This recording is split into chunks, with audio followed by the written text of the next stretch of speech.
दक्ष news, सामान्यांच्या हक्कासाठी नेहमी दक्ष।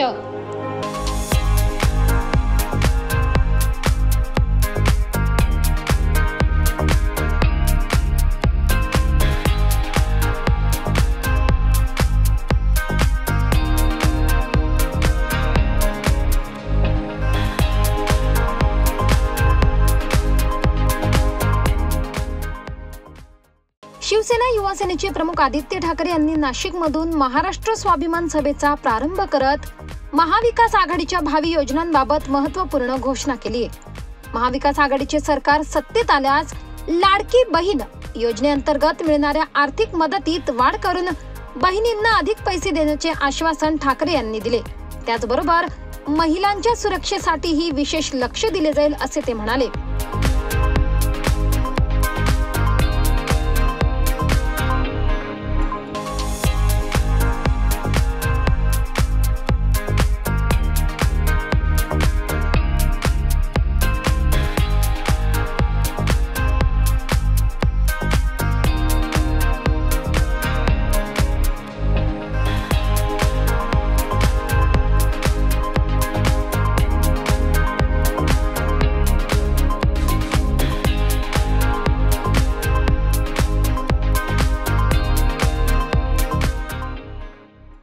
नाशिकमध्ये शिवसैनिकांना मार्गदर्शन करताना आदित्य ठाकरे यांनी भ्रष्टाचार मुक्त महाराष्ट्र घडविण्याचा निर्धार व्यक्त केला। भ्रष्टाचार मुक्त महाराष्ट्रासाठी महाविकास आघाडीला साथ द्या असे आवाहन त्यांनी यावेळी उपस्थित जनसमुदायाला केले। सुरुवात आज नाशिक पासून करत आहे। हा कार्यकर्ता मेळावा आहे आपला, आणि मी आत्ताच सांगत होतो सगळ्यांना, मंचावरच्या सगळ्या नेत्यांना सांगत होतो, पदाधिकाऱ्यांना सांगत होतो की माझा सत्कार करू नका, अजून काम खूप करायचं आहे। सत्कार फक्त खासदार साहेबांचा झाला पाहिजे आणि इकडच्या शिवसैनिकांचा झाला पाहिजे, कारण ही लोकसभा निवडणूक निर्णायक होती। ही लोकसभा निवडणूक एक महत्त्वाचा एक टप्पा होता आपल्या देशाच्या इतिहासात आणि भविष्यात देखील। नाशिकमध्ये येणं जाणं राहिलेलंच आहे, तसं गेल्या 10 वर्षात झालेलं आहे। गेल्या 5 वर्षात म्हणजे सरकार असताना पण आणि नसताना पण इथे येऊन एक वेगळी ताकद, एक प्रेरणा घेऊन जात असतो। आणि आपल्याला आठवत असेल, ह्याच वर्षी वर्षाच्या सुरुवातीला काळाराम मंदिरमध्ये येऊन श्रीरामाचं दर्शन घेतलं आणि तिथपासूनची सुरुवात झाली आपल्या विजयाची। आता कोणी रोखू नाही शकत आपल्याला, कोणी आता अडवू शकत नाही, कारण महाराष्ट्र आपल्या सोबत आहे, महाराष्ट्राची जनता आपल्या सोबत आहे आणि महाराष्ट्राचा आशीर्वाद आपल्या सोबत आहे।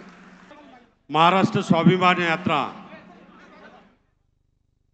आणि महाराष्ट्र स्वाभिमान सभा या ठिकाणी संपन्न होत असताना विधानसभाच्या निवडणुका येऊ गाठलेल्या आहे।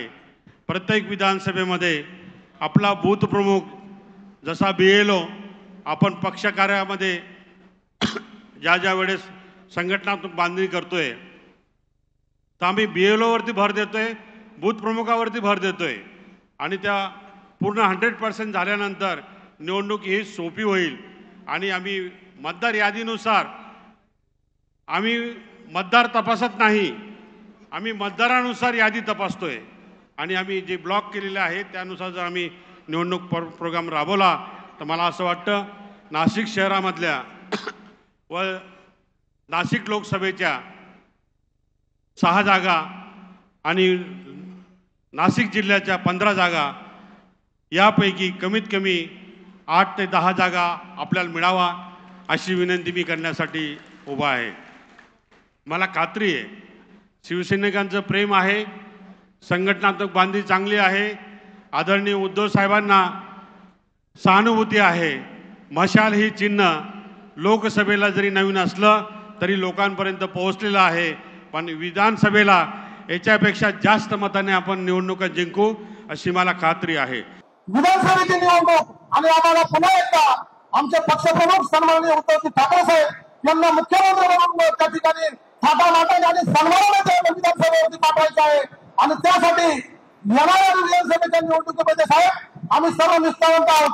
या ठिकाणी आपण कोणी उमेदवार द्या, तो उमेदवार म्हणजे आमचा उमेदवार नाव नसून तर आमचा उमेदवार म्हणून शिवसेनेचे पक्षप्रमुख उद्धव ठाकरे साहेब यांचे उमेदवार राहतील आणि त्यांच्यासाठीच आम्ही या ठिकाणी चुनाचं रान करणार आहे। असे किती गद्दार नेते साहेब, त्यांना आम्ही त्यांची जागा दाखवल्याशिवाय राहणार नाही, त्यांना धूळ घातल्याशिवाय राहणार नाही, एवढंच आपल्याला या ठिकाणी आश्वासित करतो। आणि आपण बिनधास्त साहेब, आपण आणि सन्माननीय शिवसेना प्रमुख, शिवसेना पक्षप्रमुख आणि आपलं या नाशिक जिल्ह्यावरती विशेष प्रेम आहे. आणि तेवढंच प्रेम या जिल्ह्यातील लोकांनी सुद्धा आपल्याला भरभरून राजाभाऊच्या मत रूपाने दिलेले. पण आम्हाला खरी चिंता आणि खरी ओढ आणि खरी आम्हाला जो निकष लावायचा आहे तो उद्याच्या निवडणुकीत लावायचा आहे. आणि ह्या गद्दारांना एखादं काम झालंय, आता बाकीच्यांचं काम करायचं साहेबांचे आम्ही करणार एवढं आपल्याला आश्वासन देतो. आणि पुन्हा एकदा सर्वांमध्ये उत्तरजी ठाकरे साहेब मुख्यमंत्री होणारच यात तीन मात्र शंका नाही. पण त्यामध्ये खारीचा वाटा हा नाशिक जिल्ह्याचा असेल. आपण दोनदा उमेदवार आमची कुठलीच तयार नाही. आपण सगळे आमदार शेंडू लावून आमदार करून टाकू एवढं आपलं आश्वासन देतो. थांबतो. जय हिंद, जय महाराष्ट्र. स्वाभिमान सभेच्या उद्घाटन प्रसंगी खासदार राजाभाऊ वाजे, शिवसेनेचे जिल्हा प्रमुख सुधाकर बडगुजर, ज्येष्ठ नेते दत्ता गायकवाड, सुनील बागुल, महानगर प्रमुख विलास शिंदे, वसंत गीते, विनायक पांडे, डीजी सूर्यवंशी सह आदी मान्यवर उपस्थित होते. ठाकरे यांनी आपल्या भाषणात महाराष्ट्राच्या विकासासाठी महाविकास आघाडीने केलेल्या कामांची माहिती दिली, तसेच भावी योजनांबद्दलही मार्गदर्शन केले. त्यांच्या भाषणातून शिवसैनिकांमध्ये एक नवीन ऊर्जा आणि उत्साह निर्माण झाला असून आगामी निवडणुकीत महाविकास आघाडीला विजयी करण्यासाठी ते सज्ज असल्याचे दिसून येते. सभेच्या समारोपात ठाकरे यांनी महाराष्ट्राच्या विकास आणि सुरक्षेसाठी प्रत्येक नागरिकाने महाविकास आघाडीच्या पाठीशी उभे राहावे असे आवाहन केले. करण सिंग बावरी, दक्ष न्यूज, नाशिक.